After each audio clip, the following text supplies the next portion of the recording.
चुप हूँ तो चुप रहने दो की तंबीह करने वाले डॉक्टर आमिर लियाकत हुसैन हमेशा के लिए चुप हो गए। कराची की खुदादाद कॉलोनी में बसने वाला खुदादाद सलाहियतों का मालिक डॉक्टर आमिर लियाकत हुसैन 5 जुलाई 1971 को इस फ़ानी दुनिया में पैदा हुआ और महज 51 बरस की उम्र में 9 जून 2022 को चल बसा। पाकिस्तान के अगर इलेक्ट्रॉनिक मीडिया की तारीख़ पर नज़र डाली जाए तो आपको डॉक्टर आमिर लियाकत हुसैन का नाम उस वक्त बहुत नुमाया उभरता हुआ नज़र आएगा जब उन्होंने टीवी पर आलिम ऑनलाइन शो का आगाज़ किया। ये पाकिस्तान की इलेक्ट्रॉनिक मीडिया की तारीख़ में पहला शो था जिसमें मुख्तलिफ़ मकातब फ़िक्र के उलमा को एक ही फोरम पर इकट्ठा कर दिया। कई ऐसे इख्तलाफात थे जिन पर गुत्थियाँ सुलझीं, एक दूसरे को कबूल करने का मौका मिला और बहुत दफ़ा लोग हैरान हुए कि ये कैसे मुमकिन है कि दो मुख्तलिफ़ या तीन मुख्तलिफ़ मकातब फ़िक्र के लोग इकट्ठे बैठ के इस तरह इत्मीनान से डिस्कशन कर रहे हों। डॉक्टर आमिर की खुदादाद सलाहियतों में से एक सलाहियत उनका बड़ी तेज़ी से मकबूलियत पाना था। वो सियासत का मैदान हो, वो डिबेट्स का मैदान हो, वो टीवी कंपेयरिंग का मैदान हो, वो जहाँ कहीं भी उन्होंने किसी काम में हिस्सा लिया बहुत तेज़ी से मकबूलियत पाते थे। उनको कबूल आम मिला उनके मुनफरिद उसलूब बयां की वजह से। वो जब कौमी असम्बली में या किसी भी फोरम पर तकरीर करते थे तो उनकी तकरीर का अंदाज़ भी अगर आप देखें तो लॉजिक्स और बाज़ात अल्फाज के चुनाव में इतना असरअंदाज होते थे कि कोई भी दूसरा जो सामे है वो मुतासर हुए बगैर नहीं रह सकता था। उनके इंतकाल की कई वजूहात हैं।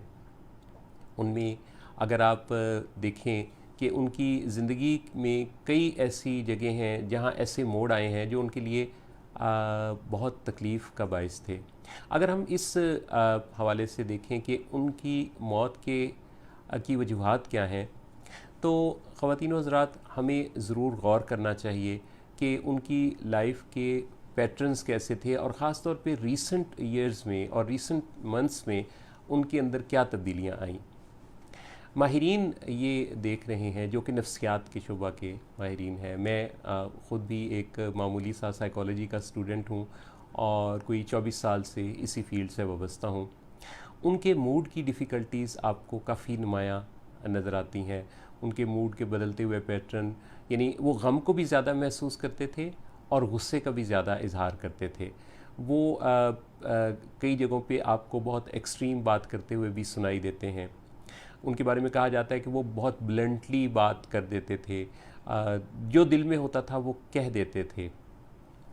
उनकी अगर ज़िंदगी में देखा जाए तो उनकी बहुत जल्दी लोगों से ताल्लुकात बनते भी थे और फिर बहुत जल्दी ख़राब भी हो जाते थे। इसके पीछे जो रीज़न्स हैं वो उनके मूड की डिफ़िकल्टीज़, उनका मूड का डिसऑर्डर जिसकी निशानदेही तो लोग करते रहे लेकिन उसमें कोई आगे बढ़ के उनको मदद ना दे सका। उनके इंतकाल की वजूहात पर काम हो रहा है। जो लोग तहकीक करने वाले, इन्वेस्टिगेट करने वाले इदारे हैं, इब्तदाई तौर पे तो उन्होंने उनके कमरे की तमाम चीज़ों को तरतीब से ही पाया है। उनके मुलाजिम ने बताया कि जनरेटर का धुआं कमरे में उन्हें काफ़ी भरा हुआ महसूस हुआ क्योंकि उनके बेडरूम की खिड़की जो है वो जनरेटर के काफ़ी नज़दीक थी। एक वजह शायद ये भी हो, लेकिन एक बहुत अहम वजह उनका मुबैना तौर पर सब्सटेंस का यूज़ है।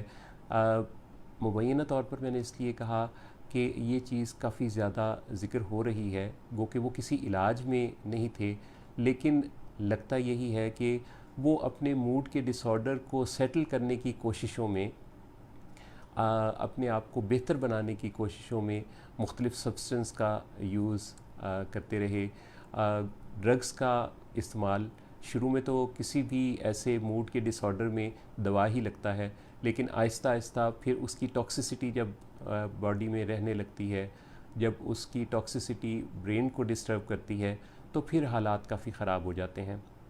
डॉक्टर आमिर लियाकत हुसैन के करीबी साथी ये बता रहे हैं कि वो रीसेंट कम्युनिकेशंस के अंदर काफ़ी चीज़ों को भूलते थे, बात के हवाले से ज़्यादा फोकस नहीं कर पाते थे। वो जो उनका अकेले रह जाना है, उनको ये भी शिकायत थी, आपने देखी हैं उनकी वीडियोस, कि जिसमें उन्होंने टीवी प्रोग्राम्स के लिए भी कहा कि उनको आखिरी साल में, उनके ज़िंदगी के आखिरी साल में टीवी से भी नज़रअंदाज किया गया। उनकी बेगमात, उनके तमाम रिश्ते उनसे दूर थे, वो अकेले उस घर में रह रहे थे। जब कोई अकेला हो जाता है, जब कोई किसी मूड की डिफ़िकल्टी का शिकार होता है, तो उसको शर्मिंदा करना, उसको बुरा भला कहना, उसको ताने देना, उससे होने वाली गलतियों पर बार बार तकरार करना, उसका मजाक उड़ाना, ये अच्छी बात तो नहीं है।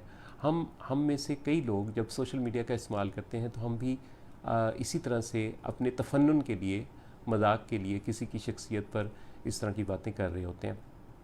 अगर हम एक प्रोडक्टिव वे में देखें कि किसी की ज़िंदगी को बेहतर बनाने के लिए या बचाने के लिए अगर हम कोई रोल अदा कर सके तो हमें ज़रूर करना चाहिए।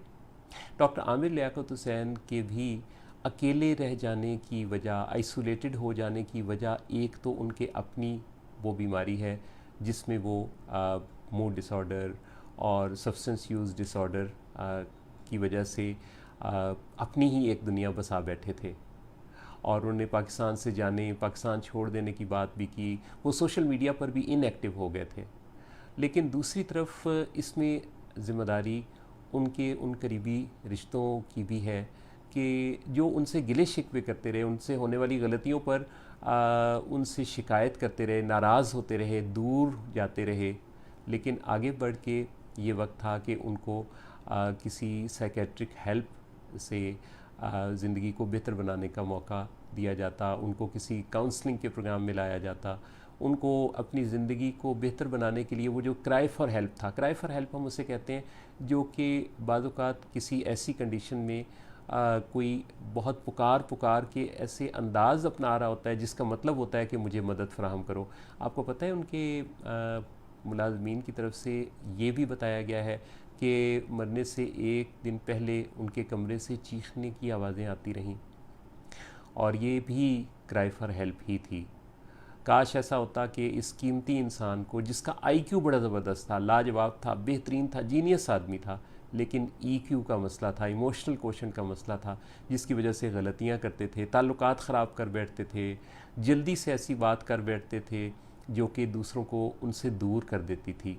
काश इनको हम सब मिलकर, हम में से वो ख़ास तौर पे जो कि उनकी ज़िंदगी से किसी न किसी तरह का ताल्लुक़ रखते थे, काश उनको मदद फ़राहम करते, उनको अपने मसलों को पहचानने और ऐसी इंसाइट देने में अपना कोई रोल अदा करते, प्रोफेशनल हेल्प लेते, तो आज वो कीमती इंसान इस माशरे में एक प्रोडक्टिव रोल अदा कर रहा होता।